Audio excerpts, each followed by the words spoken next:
Hey friends and family, as you may or may not know, for the past 3 years we've been living and travelling in a tiny house on wheels. We built the house in Yorkshire, moved to Lancashire where Autumn gave birth in the house, and now we're based in Wales, in which we've moved 5 times to date. In that time we've met some incredible people, and we've also been so lucky to put our house in some beautiful locations.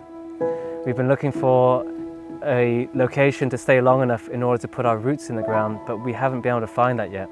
And we've never really looked at land because we didn't have the capital, nor has anything naturally presented itself until now.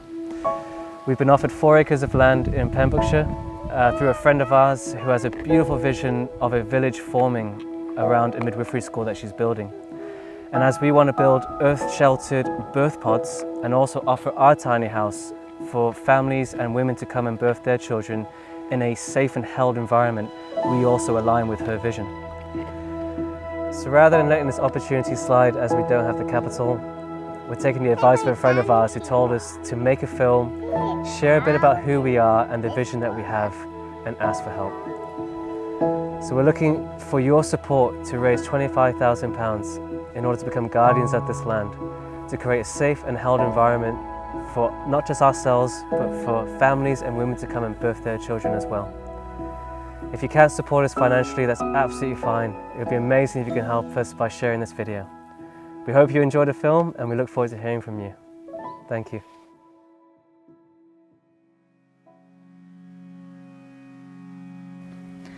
About 5 years ago, in the Australian outback, me and Ash met on a farm picking zucchinis and squash.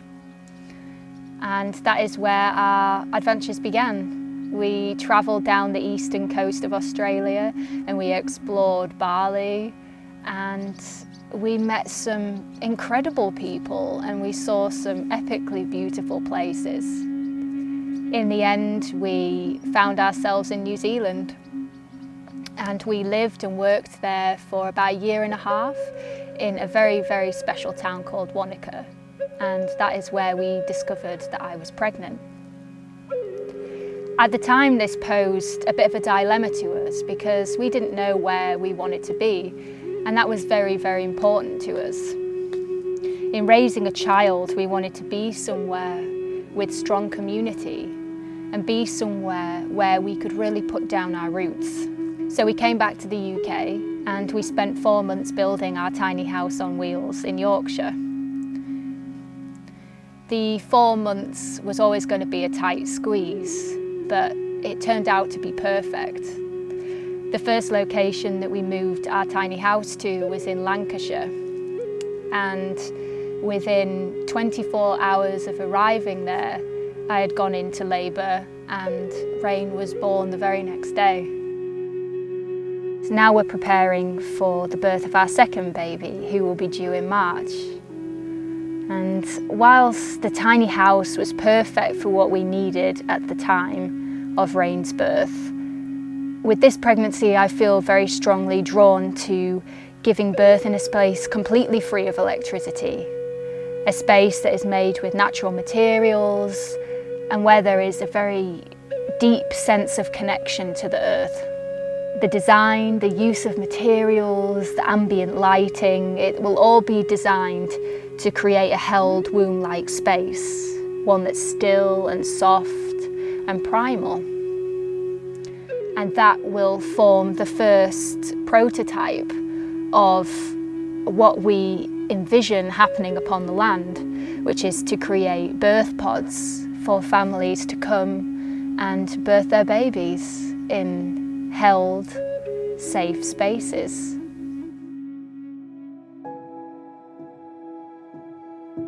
So we feel the vision is there in who we are and how we want to live on this land. We want to regenerate ourselves and anyone that comes to the land by living more closely with nature and reconnecting more deeply to her. We want to grow food and forage off the land to support our local community and the food and distribution network that exists already. We want to grow more trees. We have 30+ trees that are waiting to go in the ground. They're a year or 2 old. They've been following us whilst we've been traveling. There's oak trees, sycamore trees, chestnut trees, apple trees, and more. There's also Welsh elm that lives on the land already. and the babies are way too close to each other, so we want to gently excavate them and space them apart so that they can reach their full potential. So what's really important to us for this project is that all the work that we carry out is done as gently as possible. We align with nature's principles and want to continue to bring that forward in the vision that we have. Treading lightly, giving back more than we take, and allowing the vision to come through the land and to guide us in the best way possible. So we hope you've enjoyed this film. We hope you align with our vision and would like to support us on this, and that you would like to also share this video. And we would like to hear from you as well, and we look forward to meeting you one day. So thank you for listening, thank you for watching.